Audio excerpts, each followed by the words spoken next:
نقاش و نقش، کاتب و خط، بانی و بنا، بود و نبود، ذات و صفت، ہستی و فنا، جن و ملک، زمین و فلک، گرد و کیمیا، دنیا و دین، حدوث و قدم، بندہ و خدا، سب شاہد کمال شہ مشرقین ہے، جب تک خدا کا ملک ہے مالک حسین۔ اللہم صلی علی محمد وآل محمد۔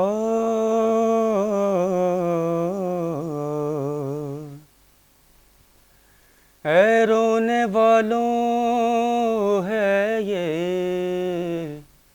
روایات میں لکھا، جس دم قیام کوفے میں مختار نے کیا، جو بھی تھے قاتلان شہیدان کربلا، ان میں سے کوئی جب بھی گرفتار ہوتا تھا،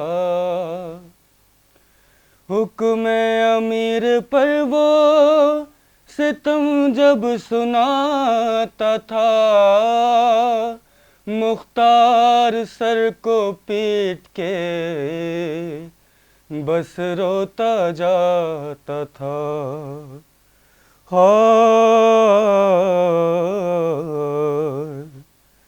ایک روز تھا یہ کوفے کے دربار کا سما، ابن نمیر اپنے ستم کرتا تھا بیان، توڑی تھی میں نے سینے اکبر میں خود سے نا، اٹھتا تھا شور خیموں سے مارا گیا جوان، ماں جیتے جی گزر گئی، زینب بھی مر گئی، ایک برچھی میری کتنے جگر پار کر گئی۔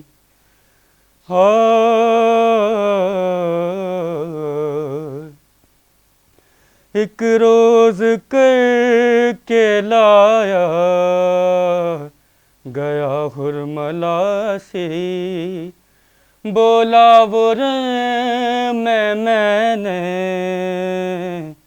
چلائے تھے 3 تیر، اس وقت پہلا تیر چلایا تھا اے امیر، بھر کر چلا جو مشق تو مظلوم کا سفیر، مشکیزہ سے جو تیر میرا پار ہو گیا،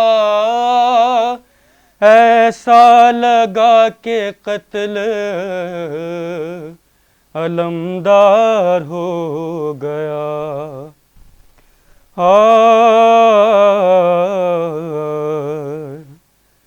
بولا نہیں یہ کرب کا ہے دوسرا مکان، لائے جو اپنی گود میں بے شیر کوئی ماں، سوکھی زباں پھراتا تھا ہونٹوں پہ تشنہ کام، یوں قطع ابن زہرہ کا میں نے کیا کلام، ہل ہل گیا لحد میں جگر بوتراب کا، مقتل میں نہر ہو گیا بچہ رباب کا۔ ہائے دربار میں یہ سن کے تھا قیامت کا تھا سما، پیر و جوان روتے تھے لے لے کے ہچکیاں، بولا یہ حرملا ابھی باقی ہے داستاں، جس دم تیرا حسین تھا تیروں کے درمیان، وہ تیر آخری تھا جو میں نے چلایا تھا، اس تیر نے حسین کو زیں سے گرایا تھا۔ ہائے پھر شوروا حسین کا اٹھتا تھا بار بار، جب قید کر کے لایا گیا شمر بچیا، بولا وہ میرے ہاتھ میں خنجر تھا تیز دھار، جس سے کیے حسین کی گردن پہ تیرا وار، خنجر رواں تھا حلق پہ ابن بطول کے، دل کٹ رہے تھے ساتھ میں آل رسول کے۔ ہائے اب اس کے بعد میر تکلم بیاں ہو کیا، اے پرصداروں سوچنا یہ دل میں کبھی ذرا، کیوں اتنا وقت قاتل شبیر کو لگا، کس واسطے حسین کا کٹتا نہ تھا گلا، محشر میں یہ کھلے گا ستم کائنات پر، خنجر کے کچھ نشان ہیں زہرا کے ہاتھ پر۔ ہائے صلوات بھیجیں محمد والے محمد۔ اللہ محمد وآل محمد۔ لا حول ولا قوة الا باللہ العلی العظیم۔ اعوذ باللہ السمیع العلیم من الشیطان اللعین الرجیم۔ بسم اللہ الرحمن الرحیم۔ الحمد للہ الذی ہدانا لہذا وما كنا لنهتدي لولا ان هدانا الله، لقد جاءت رسل ربنا بالحق، والصلاة والسلام والتحیۃ والاکرام على رسول الثقلین جد الحسن والحسین بالقاسم محمد، اللہم صل علی محمد وعلی محمد وعلى آلہ الاطیبین الاطہرین الاشرفین الافضلین، ورحمۃ اللہ علی محبیہم اجمعین، واللعنۃ الدائمۃ علی اعدائہم واعداء اللہ من یوم ظلمہم الی الآن ومن الآن الی قیام یوم الدین۔ اما بعد، فقد قال اللہ تبارک و تعالی فی کتابہ المحکم وقولہ الاحسن۔ بسم اللہ الرحمن الرحیم۔ قل لا اسألکم علیہ اجرا الا المودۃ فی القربى ومن یقترف حسنۃ نزد لہ فیہا حسنہ ان اللہ غفور شکور۔ صلوات اللہم صل علی محمد وعلی محمد۔ عزیزان گرامی قدر، سورہ مبارکہ شورا اور قرآن مجید کا مشہور سورہ اور مشہور آیا ہے مودت، جس میں ارشاد رب کائنات ہو رہا ہے قل لا اسألکم علیہ اجرا الا المودۃ فی القربى، حبیب ان سے کہہ دیجئے کہ اس تبلیغ دین پر کوئی سوال نہیں اجرت کا، الا المودۃ فی القربى، مگر قربا کی مودت، یعنی کہ سوال ہے اور بہت ضروری سوال ہے، جس بات کو زیادہ تاکید کے ساتھ منوانا ہو، ہر صورت میں منوانا ہو، تو اسے نفی اور اس بات سے ملا کر ادا کیا جاتا ہے، یہ ایک طریقہ ہوتا ہے۔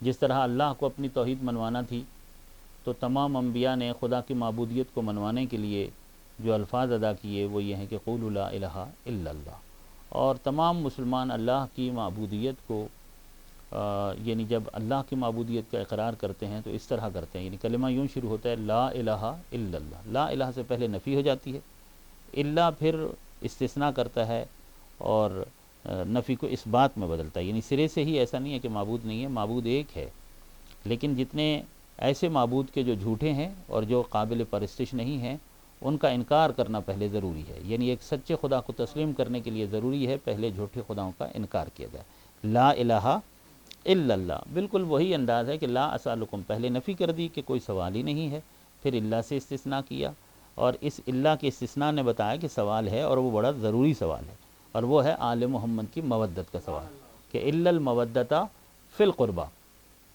یعنی لگتا یوں ہے کہ خالق کی نگاہ میں جتنا اس کی نظر میں اپنی توحید کو اور اپنی معبودیت کو منوانا ضروری ہے اتنا ہی اہل بیت کی مودت کو منوانا بھی ضروری ہے، یعنی اتنی ہی ضروری چیز ہے آل محمد سے مودت کرنا بھی، طریق کچھ اسی قسم کا ہے، اور یہی بتا رہا ہے قل لا اسألکم علیہ اجرا، یہاں لفظ قل یہ بتاتا ہے کہ اہل بیت کی جو مودت ہے وہ واجب ہے، اور لا اسألکم کی لفظیں یہ بتا رہی ہیں کہ خالق کی نگاہ میں آل محمد کی مودت وہ ضروری شے ہے کہ جس کے لیے اللہ نے سلطان انبیاء کو امت کے سامنے سائل بنایا ہے، سرکار دو عالم کا امت کے سامنے سائل بننا بھی یہ بتا رہا ہے کہ اہل بیت سے مودت کرنا واجب ہے۔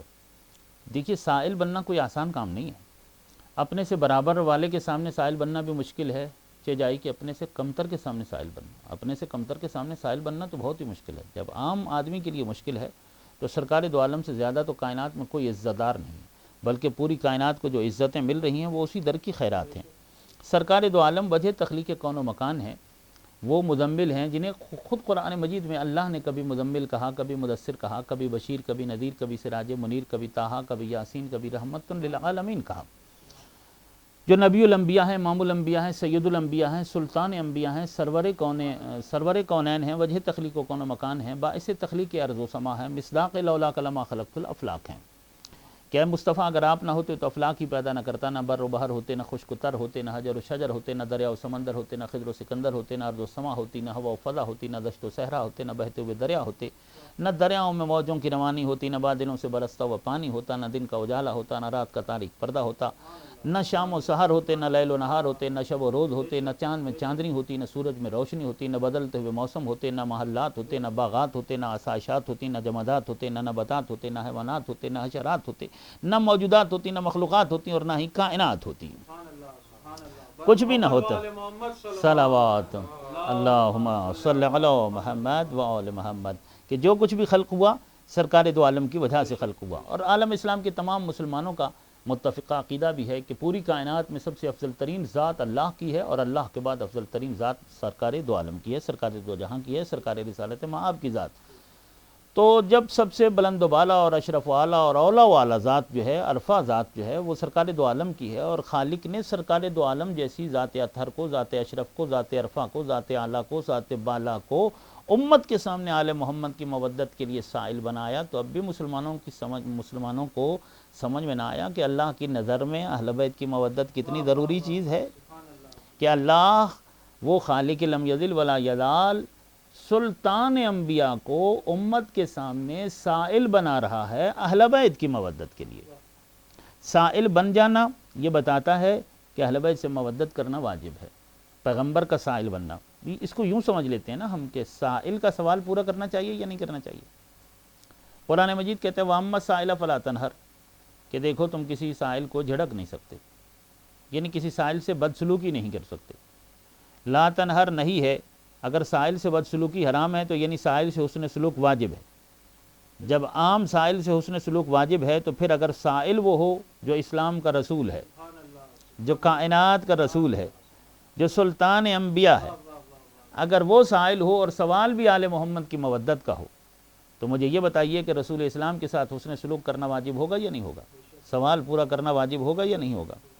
لہذا اس لفظ نے بھی بتایا کہ اہل بیت سے مودت کرنا واجب ہے۔ تیسرا آئے مودت میں جو لفظ اجرن ہے، اس نے بتایا کہ اہل بیت سے مودت کرنا واجب ہے، کیونکہ اللہ نے اہل بیت کی مودت کو رسول اعظم کی اجرت قرار دیا ہے، اجرت بنایا ہے۔ اور یہ بات اگر ہم بچے سے بھی پوچھیں گے تو وہ بھی بتا دے گا کہ تحفہ دینا مستحب ہوتا ہے، ہدیہ دینا مستحب ہوتا ہے، صدقہ دینا مستحب ہوتا ہے، عطیہ دینا مستحب ہوتا ہے، خیرات، انعام، یہ ساری چیزیں مستحب ہیں، لیکن اجرت کبھی بھی مستحب نہیں ہوتی ہے، اجرت دینا واجب ہوتی ہے۔ اللہ نے آل محمد کی مودت کو رسول اسلام کی اجرت بنایا ہے، لہٰذا اہل بیت سے مودت کرنا کیا ہے؟ واجب ہے۔ لیکن ہم یہ بھی دیکھتے ہیں کہ ما سبق انبیاء میں سے کسی بھی نبی نے امت سے اجرت نہیں مانگی ہے۔ ہمارا عقیدہ یہ ہے کہ ہمارا نبی نبی الانبیاء ہے، امام الانبیاء، سید الانبیاء ہے، یعنی سرکار دو عالم، سرکار رسالت مآب، ما سبق انبیاء تمام نبیوں سے افضل ہیں۔ لیکن آپ کس طرح فضیلت ثابت کریں گے کہ ما سبق انبیاء کو ہم دیکھتے ہیں کہ وہ بھی تبلیغ دین کرتے ہیں اور دین کی تبلیغ کی خاطر تکلیف بھی اٹھاتے ہیں، شدائد اور مصائب کا سامنا بھی کرتے ہیں، لیکن وہ کوئی اجرت امت سے نہیں مانگتے۔ مثلا اگر کوئی عیسائی مسلمانوں کے سامنے کھڑا ہو جائے اور وہ کہے کہ آپ اپنے نبی کو ہمارے حضرت عیسیٰ سے کیسے افضل کہتے ہیں کہ عیسیٰ نے اللہ کے دین کی تبلیغ کی مگر اس نے تو امت سے کوئی اجرت حضرت عیسیٰ نے تو نہیں مانگی ہے، یا کسی اور نبی نے امت سے اجرت نہیں مانگی ہے۔ اجرت اگر دو کی بنتی ہے اور ایک مانگے اور ایک نہ مانگے تو فضیلت تو ظاہراً نہ مانگنے والے کی طرف جا رہی ہے، اور ہمارا عقیدہ یہ ہے کہ سرکار دو عالم تمام انبیاء سے افضل ہیں۔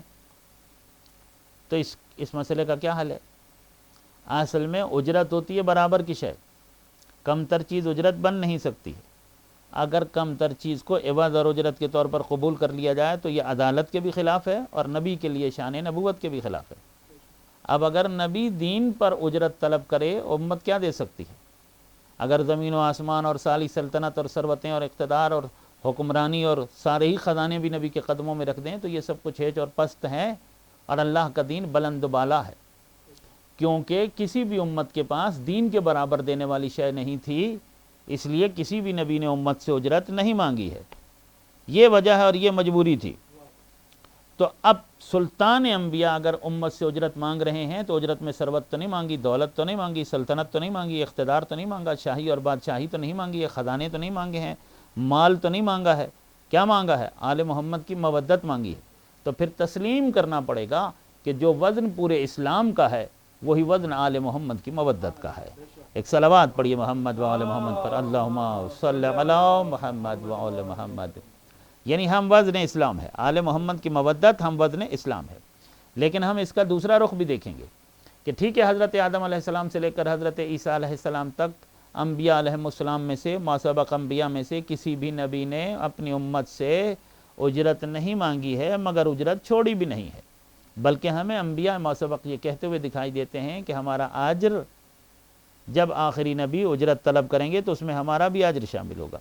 اب رسول اکرم جب اجرت مانگیں اور اجرت میں آل محمد کی مودت مانگیں تو یہ صرف رسول اسلام کی اجرت نہیں ہے، بلکہ یہ حضرت آدم کی اجرت بھی ہے، نوح کی اجرت بھی ہے، ابراہیم کی اجرت بھی ہے، موسیٰ کی اجرت بھی ہے، یعنی اہل بیت سے مودت کرنا تمام انبیاء کی اجرت ہے۔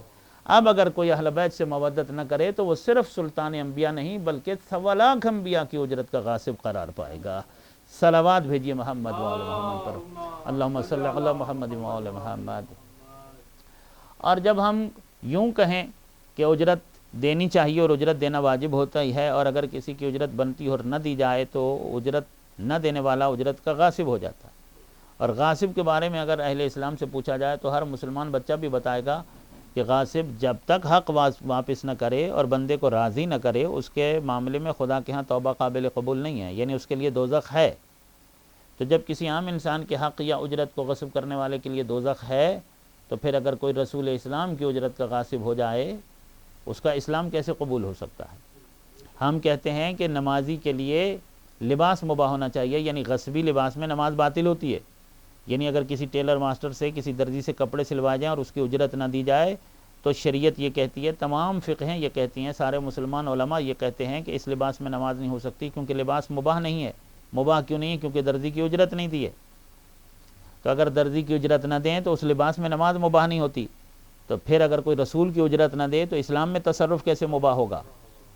اسلام میں تصرف کرنا تبھی مباح قرار پائے گا جب ہم خود رسول اسلام کی اجرت کو ادا کریں گے۔ صلوات پڑھیے محمد و آل محمد پر، اللہم صلی علی محمد و آل محمد۔ تو آل محمد کی مودت رسول اسلام کی اجرت ہے، اور اجرت میں اللہ نے اہل بیت کے لیے مودت مانگی ہے۔ کیا مانگی ہے؟ مودت مانگی ہے، محبت نہیں مانگی ہے۔ محبت میں اور مودت میں فرق ہوتا ہے۔ ایک فرق تو یہ ہے کہ محبت ہو جاتی ہے اور مودت کی جاتی ہے، اور دوسرا فرق یہ ہے کہ محبت یعنی انسان کے اندر پیار و چاہت کا پایا جانے والا وہ جذبہ کہ جس پر انسان سب کچھ قربان کرنے کے لیے تیار ہو جائے، اسے کہتے ہیں محبت۔ جس پر سب کچھ قربان کرنے کے لیے تیار ہو جائے انسان، اسے محبت کہتے ہیں، اور جس پر کل سرمایہ محبت قربان کر دیا جائے اسے مودت کہتے ہیں، اسے کہتے ہیں مودت۔ یہ فرق ہے محبت اور مودت میں۔ مثلا محبتوں کی اعلیٰ ترین مثال اگر ہم کوئی دے سکتے ہیں تو وہ ماں کی محبت ہے جو اسے اپنے جواں بیٹے سے ہوتی ہے۔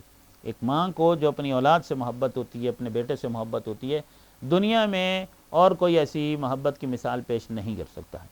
یعنی ماں کو اپنے بیٹے سے ایسی محبت ہوتی ہے کہ ماں اپنے بیٹے کی خاطر سب کچھ قربان کر دے گی،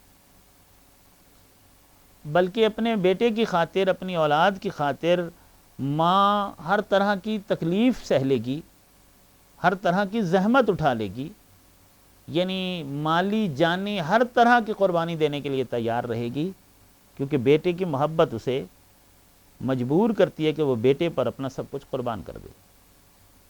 لیکن جب معاملہ مودت کا آ جائے تو پھر مائیں بیٹے قربان کرنے کے لیے تیار ہو جاتی ہیں، اور اس کی مثال کربلا میں جا کر دیکھیے۔ میں ابھی مصائب تو نہیں پڑھ رہا، لیکن شب عاشور کی جو مائیں ہیں، ہر ماں اپنے خیمے میں اپنی قربانی کو تیار کر رہی تھی۔ مثلا کسی خیمے میں ام لیلہ علی اکبر کو تیار کر رہی ہے کہ کل تم نے پہلے جانا ہے، ام فروا قاسم کو تیار کرتی ہے کہ کل تم نے پہلے جانا، جناب زینب اور محمد سے کہتی ہیں کہ کل تم نے سب سے پہلے جانا ہے، کل تمہارا لاشا پہلے آنا چاہیے۔ حالانکہ یہ وہ مائیں ہیں کہ ان ماؤں کی مثال عام مائیں نہیں پیش کر سکتی، اور ان ماؤں کو اپنے بیٹوں سے شدید ترین محبت ہے، اور اپنا سب کچھ اپنے ان جگر کے ٹکڑوں پر قربان کرنے کے لیے یہ مائیں تیار اور آمادہ ہیں۔ لیکن جب مودت آ جاتی ہے تو اپنی محبت کو مودت پر قربان کر دیتی ہے۔ مودت یعنی جس پر انسان ساری محبتوں کو قربان کرنے کے لیے تیار ہو جائے، اسے کہتے ہیں مودت۔ اب آل محمد کے لیے مودت طلب کی ہے کہ مودت کرنی ہے، اہل بیت سے مودت کرنی ہے، یعنی انسان کو جتنی چیزیں بھی عزیز ہیں، پیاری ہیں، جن سے اسے محبت ہے، وہ سب کچھ اہل بیت پر قربان کر دے، حتیٰ کہ اپنی جان کو بھی آل محمد پر قربان کرنے کے لیے تیار رہے، تو اس کا مطلب ہے کہ اس کے سینے میں مودت موجود ہے۔ اگر اہل بیت کے لیے ہم اپنی اولاد، اپنی جان، مال، ہر چیز کو قربان کرنے کے لیے تیار اور آمادہ رہیں، تو جو جذبہ ہمیں اس چیز پر آمادہ کرتا ہے اسی کا نام مودت ہے، اسی کو مودت کہتے ہیں، اور مودت کرنی ہے۔ اور چونکہ مودت ہوتی نہیں ہے، کی جاتی ہے، تو یہ ایک دن میں اتنی شدید تر محبت نہیں ہو سکتی۔ اس کے لیے کیا کرنا پڑے گا؟ اہل بیت کی معرفت حاصل کرنا پڑے گی۔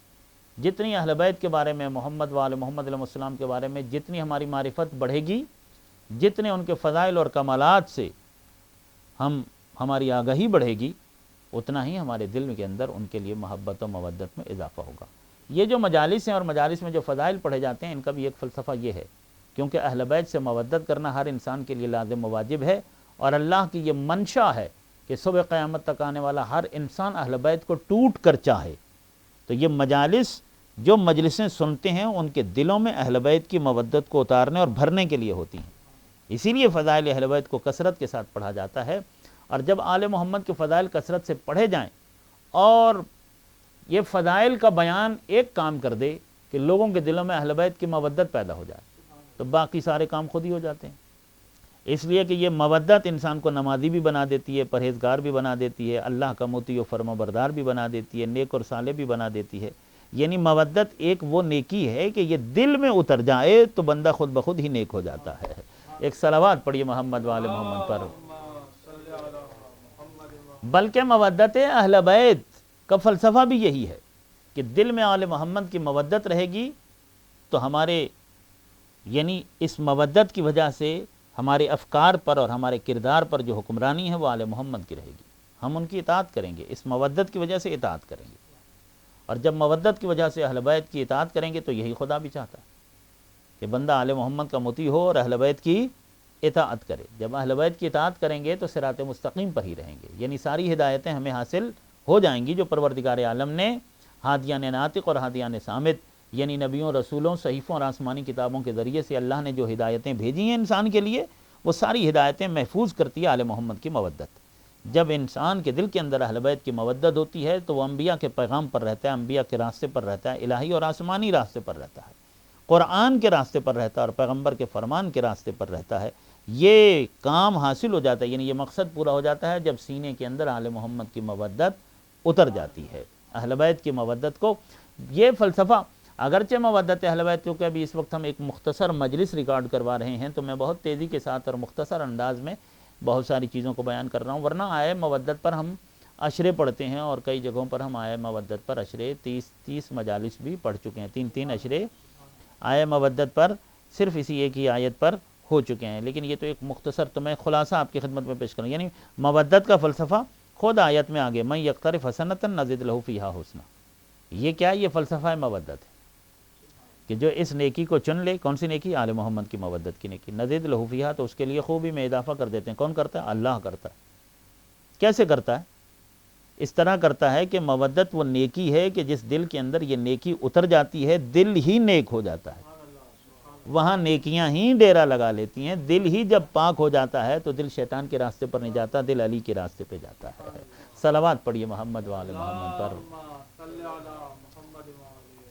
اب یہ فضائل کے مرحلہ آخری مرحلہ ہے، اور یہ آخری نقطہ جو اہم ترین نقطہ ہے وہ یہ ہے کہ قل لا اسألکم علیہ اجرا الا المودۃ فی القربى۔ مودت رسول اسلام کی اجرت ہے۔ کیا کرنی ہے؟ اہل بیت سے مودت کرنی ہے۔ اچھا، اس میں بھی کسی کو شک نہیں ہونا چاہیے کہ مودت اہل بیت سے کرنی ہے۔ قل لا اسألکم علیہ اجرا الا المودۃ فی القربى، قربہ سے مراد اہل بیت ہے۔ قربہ ایک موضوع ہے، صرف لفظ قربہ خمسے کا موضوع ہے۔ لفظ قربہ 5 مجلسیں مانگتا ہے۔ قربہ سے مراد اہل بیت ہے۔ یہ صحیح بخاری میں بھی لکھا ہے، سیاہ ستہ میں اہم ترین کتاب، اور مسلمان بھائیوں کے ہاں قرآن کے بعد دوسری کتاب ہے صحیح بخاری۔ صحیح بخاری کی کتاب التفسیر کے اندر موجود ہے کہ جب یہ آیت نازل ہوئی تو ایک پوچھنے والے نے عبداللہ ابن عباس سے پوچھا، کیونکہ انہیں صحابہ میں علم قرآن کے حوالے سے سب سے بڑا عالم سمجھا جاتا تھا۔ تو عبداللہ ابن عباس سے پوچھا کہ یہ آیت مودت جو نازل ہوئی ہے تو اس میں قربہ سے مراد کون ہے؟ تو عبداللہ ابن عباس کے برابر میں ہی سعید بن جبیر بھی کھڑے تھے۔ انہوں نے پوچھنے والے سے کہا کہ ابھی تک تمہیں یہی نہیں معلوم کہ قربہ سے مراد کون ہے؟ یا قربہ سے مراد آل محمد ہے، قربہ سے مراد آل رسول ہے۔ یہ صحیح بخاری میں جو حدیث کی ایک بڑی کتاب ہے صحیح بخاری، اس کے اندر یہ موجود ہے کہ قربہ سے مراد آل محمد ہے۔ اس کے علاوہ شیخ سلیمان قندوزی کی کتاب ہے ینابیع المودت، کہ جب یہ آیت نازل ہوئی تو لوگوں نے پوچھا، یا صحابہ کرام نے پوچھا کہ یا رسول اللہ وہ کون لوگ ہیں کہ جن کی مودت کا ہمیں حکم دیا گیا؟ تو پیغمبر نے فرمایا کہ وہ علی، فاطمہ، حسن اور حسین ہیں۔ یہ باقاعدہ نام لکھے ہوئے ہیں ینابیع المودت میں۔ علامہ ابن حجر مکی نے سوائق محرقہ میں اس طرح لکھا ہے کہ پیغمبر کی آل، پیغمبر کے اہل بیت پیغمبر کے ساتھ 5 چیزوں میں شریک اور سہیم ہیں، حصہ دار ہیں۔ وہ فرماتے ہیں کہ ایک تو صلوات میں، کہ درود جس طرح پیغمبر کے لیے ہے پیغمبر کی آل کے لیے بھی ہے، یعنی پیغمبر کے اہل بیت، پیغمبر کا گھرانہ، پیغمبر کی آل پیغمبر کے ساتھ درود میں شریک ہے۔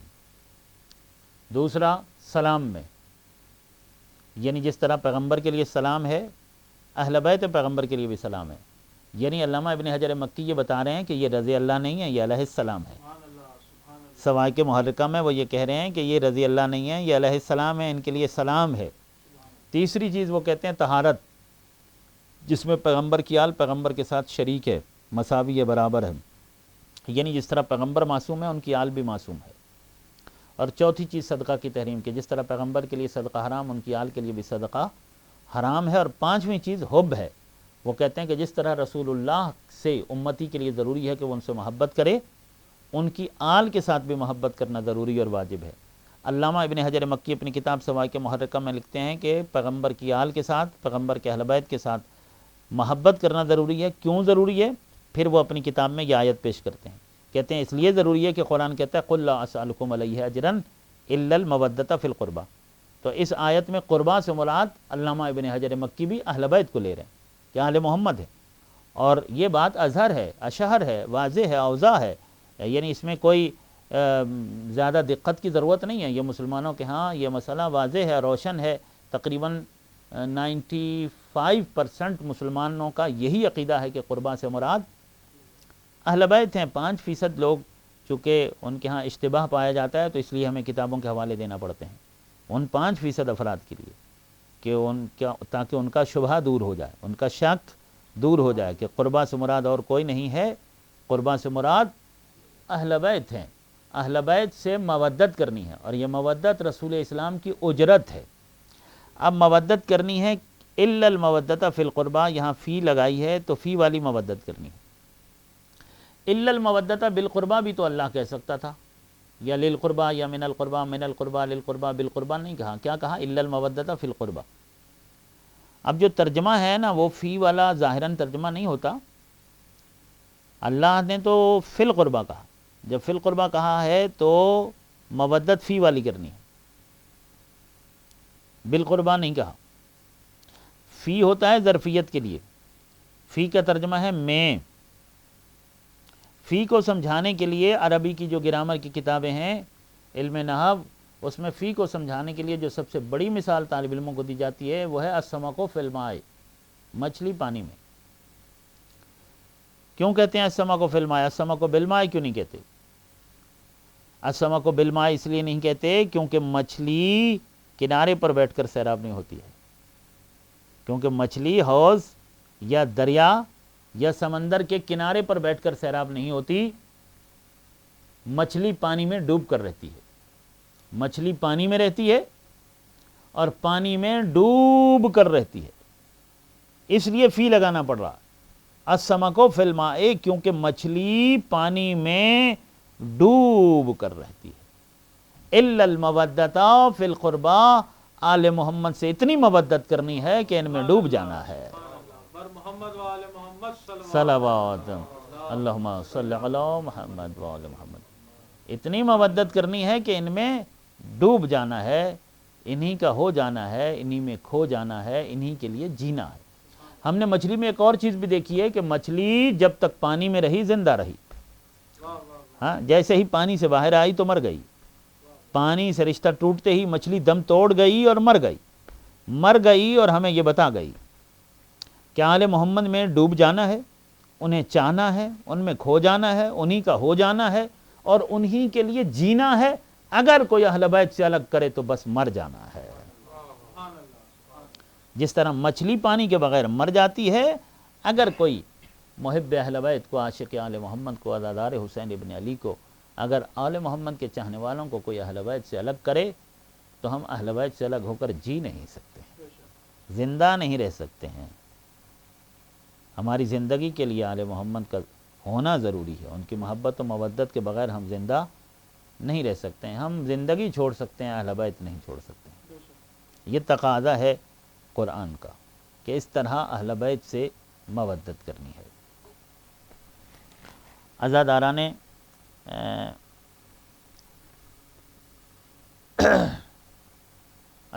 اہل بیت، چونکہ 8 ربیع الاول کی جو شب ہے یہ غم کی دوہری مناسبت رکھتی ہے کہ ایک تو یہ زمانے کے امام کے یتیم ہونے کی شب ہے، اور دوسری طرف اسیروں کے لوٹے ہوئے قافلے کے واپس مدینے پہنچنے کی تاریخ ہے 8 ربیع الاول۔ اب تک ہم مصائب پڑھتے رہے اور پرسہ بھی دیتے رہے، لیکن یہ جو شب ہے شب 8 ربیع الاول، اس شب میں اس مظلوم کی شہادت کا ذکر ہے کہ جس کا پرسہ ہم نے اس کے وارث کو دینا ہے اور اس کا وارث بھی موجود ہے، یعنی سرکار امام زمان موجود ہیں۔ امام زمانہ کو ان کے پدر بزرگوار کا، ان کے والد گرامی کا پرسہ دینا ہے۔ مولا امام حسن عسکری کی بہت زیادہ طولانی عمر نہیں ہے، اور زمانہ امامت کے بعد مولا امام حسن عسکری کا زیادہ وقت زندانوں میں گزرا ہے اور قید خانوں میں گزرا ہے، اور ظالم حکمرانوں نے ہر طرح سے امام کو اذیت دینے کی کوشش کی ہے، اور امام کو ہر طرح سے اذیت ملتی بھی رہی ہے۔ معتمد عباسی نے آخری 2 سال جس قید خانے میں رکھا امام کو، وہ اتنا تنگ و تاریک قید خانہ تھا کہ وہاں سے روشنی کا گزر نہیں ہوتا تھا۔ امام کے لیے دن اور رات میں کوئی فرق نہیں ہوتا تھا، اور اس قید خانے کے بارے میں تاریخ میں لکھا ہے کہ ایک انسان مکمل پورے طریقے سے اس میں کھڑا بھی نہیں ہو سکتا تھا، اور امام اس قید خانے کے اندر 2 سال رہے۔ 2 سال اس قید خانے میں میرے 11ویں امام کو گزارنا پڑے، حتیٰ کہ ان ظالموں نے کون سی اذیت ہے جو امام کو نہیں پہنچائی، حتیٰ کہ امام کو درندوں کے بیچ میں اور درندوں کے سامنے ڈال دیا کہ درندے چیر پھاڑ کر کھا جائیں، مگر درندوں کو انہوں نے دیکھا کہ جن درندوں کے سامنے امام کو پھینکا تھا تاکہ وہ امام کو چیر پھاڑ لیں، ان درندوں نے زبان حال سے امام کو سلام عقیدت پیش کیا، اور انہوں نے بتا دیا کہ ہم حیوان ضرور ہیں مگر حجت خدا کو پہچانتے ہیں، اور تم کیسے انسان ہو کہ خدا کی حجت کو نہیں پہچانتے ہو۔ حاکم نے میرے 11ویں امام کو زہر دیا، طعام میں زہر ملا کر طعام بھجوایا گیا اور کھانا کھانے پر مجبور کیا گیا۔ 1 ربیع الاول کو زہر ملا، اور 1 ہفتہ زہر کے اثر کی وجہ سے امام تڑپتے رہے، اور 8 ربیع الاول کو امام اس دنیا سے رخصت ہو گئے۔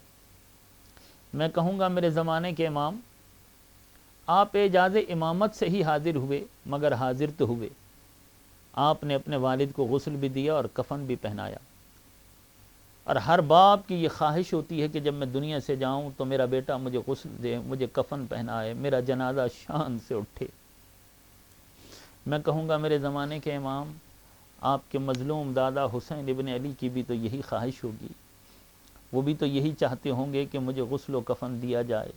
بلکہ 2 محرم کو جب کربلا میں پہنچے تھے نا، تو امام مظلوم نے قبیلہ بنی اسد کے مردوں سے کہا تھا کہ ہمارے جسموں پر مٹی ڈال دینا، پھر ان کی عورتوں کو بلوایا تھا کہ اگر تمہارے مرد نہ آئے تو تم پانی بھرنے کے بہانے سے آ جانا اور ہمارے جسموں پر مٹی ڈال کے چلی جانا۔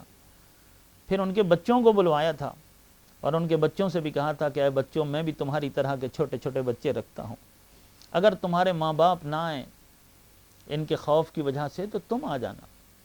امام کا یہ کلام اور امام کی یہ گفتگو بتاتی ہے کہ حسین مظلوم کی کتنی حسرت تھی کہ کوئی حسین کو دفن کرے، کوئی حسین کے جسم پر مٹی ڈالے، مگر ہائے وہ بیٹا کیا کرے کہ باپ کا لاشا کربلا کی جلتی ہوئی ریت پر پڑا ہوا موجود ہو اور بیٹا اپنے باپ کو غسل و کفن نہ دے سکے۔ میں ہاتھ جوڑ کر پوچھ لوں اپنے چوتھے امام سے کہ مولا، جب قبیلہ بنی اسد کے لوگوں سے امام کہہ رہے تھے کہ میرے بدن پر آ کر مٹی ڈال دینا، ہمارے جسموں پر آ کر مٹی ڈال دینا، تو مولا آپ نے بھی تو یہ گفتگو سماعت فرمائی تھی، آپ نے اپنے بابا کو دفن کیوں نہیں کیا؟ آپ ہی اپنے بابا کے بدن اطہر پر مٹی ڈال دیتے اور خاک ڈال دیتے۔ عجب نہیں کہ میرے چوتھے امام مجھے یہ جواب دیں کہ میں دفن تو تب کرتا کہ اگر میرے ہاتھ آزاد ہوتے۔ کیا کروں، میرے ہاتھوں میں ہتھکڑیاں تھیں، میرے پاؤں میں بیڑیاں تھیں، میرے گلے میں طوق تھا۔ عزادارو، میرے 11ویں امام کو غسل و کفن ملا، اور حجت خدا نے میرے زمانے کے امام نے اپنے بابا کی نماز جنازہ پڑھائی۔ جنازہ بہت شان سے اٹھا۔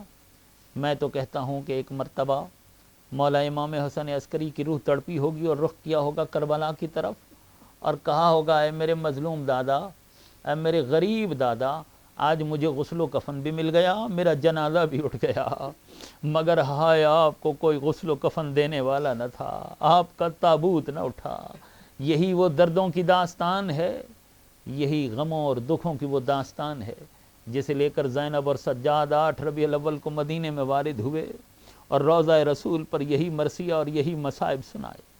عزادارو، بشیر ابن جزلم جو ساربان تھا نا، مدینے سے ایک منزل پہلے ہی امام سجاد نے اس سے کہا کہ یہاں ہماری سواریاں روک دی جائیں، ہمارا سامان کھول دیا جائے، اور سامان کو کھلوا کر سیاہ خیمے نکلوائے اور امام نے کالے خیمے لگوائے۔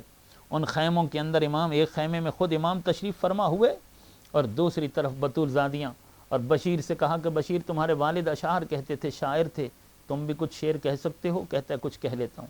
امام نے فرمایا اشعار کی صورت میں جا کر مدینے والوں کو بتاؤ کہ میرے بابا کو شہید کر دیا گیا ہے اور اب اسیروں کا لٹا ہوا قافلہ واپس 8 ربیع الاول کو آ گیا ہے۔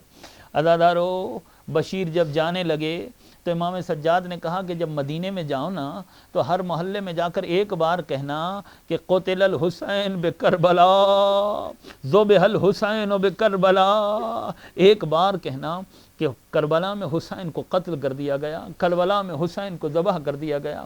مگر جب محلہ بنی ہاشم میں جانا تو بار بار کہنا الا قتل الحسین بکربلا، الا ذبح الحسین بکربلا۔ عزاداروں نے مظلوم کربلا، بشیر مدینے میں پہنچا، گھوڑا دوڑا کے مختلف گلیوں میں جاتا اور اشعار کی صورت میں کہتا ہے مدینے والو اب مدینہ رہنے کے قابل نہیں رہا، اے مدینے والو مدینہ اجڑ گیا، اے مدینے والو مدینے کے وارث اور مدینے کے مالک شہید کر دیے گئے، حسین کو کربلا میں ذبح کر دیا گیا۔ یہ اسی انداز کی آوازیں اور صدائیں لگاتا ہوا جب محلہ بنو ہاشم میں پہنچا، گھوڑے کو روکا۔ بنو ہاشم کے وہ گھر کے جو کبھی بڑے آباد تھے، جن کی رونقیں بحال تھیں، ان گھروں کے صحن اور ان گھروں کے آنگن میں کبھی عباس، کبھی علی اکبر، کبھی قاسم چلا کرتے تھے، حسین کے وجود سے رونق ہوتی تھی۔ آج وہ گھر سونے ہیں، آج وہ گھر بشیر کو ویران نظر آئے۔ عزادارو، چند مستورات تھیں بنو ہاشم کی، ان گھروں کے سامنے کھڑے ہو کر جب بشیر نے کہا نا کہ حسین کو کربلا میں قتل کر دیا گیا اور 3 دن کا پیاسا ذبح کر دیا، تو مولا حسین کی وہ دختر جنہیں فاطمہ صغریٰ کہا جاتا ہے، بچی کے کانوں تک یہ آواز گئی، ایک مرتبہ بچی تڑپ گئی، مضطربانہ انداز سے تڑپتی ہوئی دروازے کے پیچھے آئی اور کہا اے آواز لگانے والے تو کون ہے؟ یہ تو میرے بابا کا نام لے رہا ہے۔ بشیر کہتا ہے ہاں، آپ کے بابا کو کربلا میں شہید کر دیا گیا۔ فاطمہ صغریٰ نے سر پیٹنا شروع کیا۔ ایک مرتبہ بچی روتی ہوئی واپس آئی، چچا محمد حنفیہ کے پاس آ کر کہتی ہے چچا جان ذرا بیدار ہوئیے، آپ بیمار ضرور ہیں مگر بستر چھوڑیے، یہ کوئی باہر کیا آواز بلند کر رہا ہے، میرا کلیجہ بیٹھ رہا ہے، میرے بابا کی موت کی خبر لے کر آیا ہے۔ محمد حنفیہ نے بستر چھوڑا، کیا دیکھا کہ سب لوگ مدینے سے باہر جا رہے ہیں۔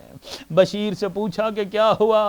بشیر کہتا ہے آپ کے بھائی کو کربلا میں قتل کر دیا گیا۔ سید سجاد اور بطول زادیاں 1 سال کی قید گزار کر مدینے کے باہر آ چکے ہیں، جائیے انہیں جا کر لے لیجئے۔ فاطمہ صغریٰ، محمد حنفیہ، دیگر مستورات بنو ہاشم چلیں۔ بشیر کہتے ہیں ان کے پیچھے پیچھے میں بھی چلا، مگر میں نے دیکھا کہ ایک مقام پر اتنا زیادہ رش ہے کہ گھوڑے کے چلنے کی جگہ بھی نہیں ہے۔ میں کوشش کر کے جیسے تیسے میں نے اپنے آپ کو سید سجاد کے خیمے تک پہنچایا۔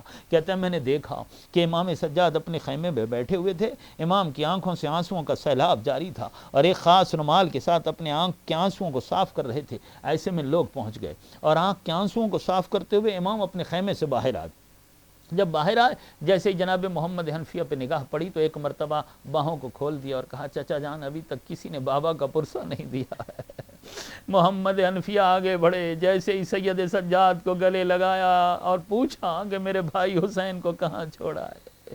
عزادارو ابھی یہ پوچھ ہی رہے تھے یا ایک مرتبہ سید سجاد نے کہا چچا جان یہ ہاتھ ذرا پیچھے کر لیجئے۔ کہا کیا ہوا چچا کو اتنی اجازت نہیں ہے، ہاتھ نہیں رکھ سکتے؟ کہا چچا جان میں کیسے بتاؤں، گلے میں توق تھا، خاردار توق تھا، مسلسل وہ توق میرے گلے میں رہا، اس کے خار کے نشان، اس توق کی وجہ سے جو زخم میرے بدن، میری گردن، میرے سینے پر بنے ہیں وہ ابھی تک موجود ہے۔ عزادارو، محمد حنفیہ چچا کے ساتھ مل کر سید سجاد نے بیان کیے، کافی دیر تک چچا اور بھتیجا روتے رہے۔ ایک مرتبہ بطول شادی کے خیمے سے آواز بلند ہوئی. بھائیوں کے لیے ترسنے والی بہن نے آواز بلند کر کے کہا بھائی محمد حنفیہ کیا بہن کو آ کر پرسہ نہیں دو گے؟ محمد حنفیہ آگے بڑھے اور کہا یہ آپ کے چہرے کی کیا حالت ہو رہی ہے زینب، آپ مجھ سے پہچانی نہیں جا رہی ہیں. کہا کیسے پہچانی جاؤں گی، مجھے بازاروں سے گزارا گیا، مجھے درباروں میں پیش کیا گیا، آپ مجھے کیسے پہچانیں گے؟ عزادارو جب اسیروں کا لٹا ہوا قافلہ مدینے آتا اور اہل مدینہ انہیں لے کر شہر مدینہ میں داخل ہوتے ہیں، ایک دردناک منظر ہے جو ارباب مقاتل نے لکھا ہے. ہر آنکھ اشک بار تھی، ہر فرد سر و سینہ پیٹ رہا تھا، مدینے کی فضا سوگوار ہو گئی، ہر طرف صدائے ماتم تھی. بلکہ راوی کہتا ہے جمعے کا دن تھا، والی مدینہ مسجد کے اندر جمعے کا خطبہ دے رہا تھا. جب ہر طرف گلیوں کے اندر صدائے گریہ اور صدائے ماتم بلند ہوئی، اس نے پوچھا کیا ہے؟ مسجد کے اندر جو افراد موجود تھے ان تک بھی کربلا کی یہ درد بھری داستان جب گئی، انہوں نے بھی رونا اور سر پیٹنا شروع کیا، انہوں نے بھی ماتم کرنا شروع کیا. یہاں تک کہ ممبر پر بیٹھا ہوا یہ شخص کے جو خطبہ جمعہ دے رہا تھا کہ اس کی آنکھوں میں بھی آنسو آ گئے اور یہ جمعے کا خطبہ نہ دے سکا اور یہ جمعے کے خطبے کو چھوڑ کر اپنے دربار میں واپس چلا گیا. بطول زادیوں کو محلہ بنو ہاشم میں جو ان کے گھر تھے ان کے اندر لایا گیا. جناب زینب نے ایک لمحہ یا چند لمحے گھر کے اندر گزارے اور اس کے بعد کہا میرے لیے پردہ بنوایا جائے، میں نانا کے روزے پر جانا چاہتی ہوں، میں نانا کو جا کر بھائی حسین کا پرسہ دوں گی، پھر ماں زہرا کی قبر پر جاؤں گی، ماں کو بھی جا کر ماں جائے کا پرسہ دوں گی. عزادارو مستورات بنو ہاشم کے ہمراہ بطول زادی نانا کی قبر پر پہنچیں. عزادارو ایک مرتبہ قبر رسول کو اپنے ہاتھوں میں لیا، بنت زہرا نے بیان کرنا شروع کیے. کہا نانا پرسہ لے لیجئے. نانا جس حسین کے آپ ہونٹ چومتے تھے اس حسین کے ہونٹوں پر لوگ چھڑی مارتے رہے، بڑی گستاخیاں کی گئیں، بے ادبیاں کی گئیں. جس حسین کا رونا آپ کو گوارا نہیں تھا اس حسین کو 3 دن کا بھوکا اور پیاسا ذبح کر دیا گیا، تن اطہر سے گردن الگ کر دی گئی، سر کاٹ کے نیزے پہ بلند کر دیا گیا. نانا آپ کی زینب کو، آپ کی بیٹیوں کو ہاتھ پسے گردن باندھ کر بازاروں میں پھرایا گیا، درباروں میں پیش کیا گیا. اے عزادارو میں کہتا ہوں بنت زہرا نے جب بیان کیے ہوں گے اور نانا کو پرسہ پیش کیا ہوگا، ایک مرتبہ قبر رسول میں زلزلہ آیا ہوگا، تڑپ کر کائنات کے رسول نے کہا ہوگا بس میری لال بس. میں ہر منظر کو نگاہ رسالت سے دیکھ رہا تھا. جب حسین کو 13 ضربوں سے حسین کی گردن کاٹی گئی میں نے وہ منظر بھی دیکھا. زینب 70 قدم کے فاصلے سے جب تو بھائی کو ذبح ہوتے ہوئے دیکھ رہی تھی اور تڑپ رہی تھی، میں نگاہ رسالت سے وہ منظر بھی دیکھ رہا تھا. 11 محرم کو جب تمہارے ہاتھ پسے گردن باندھے جا رہے تھے میں نگاہ نبوت سے اس منظر کو بھی دیکھ رہا تھا. ہاں شاباش میری بیٹی، بازاروں اور درباروں سے ہو کر آ گئی، اللہ کا دین تم نے بچا لیا، اب اس کی جزا روز محشر خالق تمہیں دے گا. انا للہ و انا الیہ راجعون. الا لعنت اللہ علی القوم الظالمین وسیعلم الذین ظلموا ای منقلب ینقلبون. بار الہ ان آنسوؤں کو قبول فرما، میرے اللہ اس مجلس کو قبول فرما، بانیان مجلس کو جزائے جزیل اور اجر کثیر عطا فرما، اس پرسہ کو قبول فرما، مذہب اہل بیت کی حفاظت فرما، عالم اسلام کے مسلمانوں کو متحد فرما، انقلاب اسلامی کی حفاظت فرما. مجلس اور دعاؤں کی قبولیت کے لیے باواز بلند صلوات. اللہم صلی علی محمد و